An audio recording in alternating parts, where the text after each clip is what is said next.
اعوذ باللہ من الشیطان الرجیم، بسم اللہ الرحمن الرحیم۔ 13 رجب کے اعمال، یہ وہ عظیم دن ہے کہ جس دن مولا کائنات حضرت علی ابن ابی طالب علیہ السلام کی آمد ہوئی۔ ولادت کا دن ہے، بہت بڑی خوشی کا دن ہے۔ اللہ کی ذات نے آپ کے دل میں اس عظیم ہستی کی محبت کو واجب قرار دیا ہے کہ جس کی محبت کے بغیر دین مکمل نہیں ہے۔ یہ ولایت، یہ پروردگار کا عظیم ترین تحفہ ہے، لہذا اس کے شکرانے کے طور پر آپ کو 13 رجب کو کچھ اعمال کرنے چاہیے۔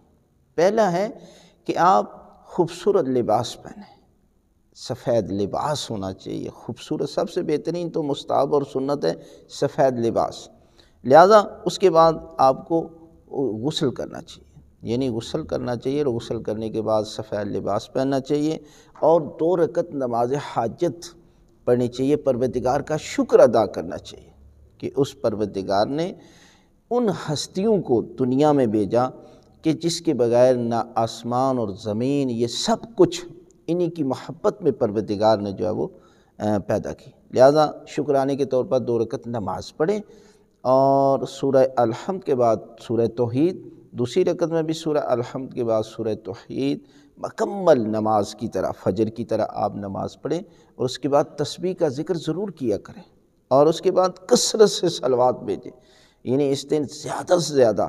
درود کی آپ جو ہے وہ تلاوت کریں، یعنی کم از کم 100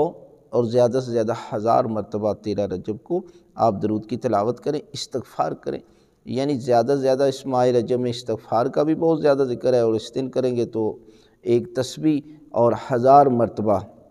آپ استغفار کا ذکر کر لیں، اور زیارت حضرت امیر المومنین کو پڑھیں، اور نماز جعفر طیار کو بھی اس دن ضرور پڑھیں، اور اتنے بڑے اعمال انجام دینے کے بعد پھر آپ دعا مانگیں گے تو خالق کائنات اس عظیم دن کے صدقے میں جو ہے وہ آپ کی ساری دعائیں جو ہے وہ قبول فرمائے گا۔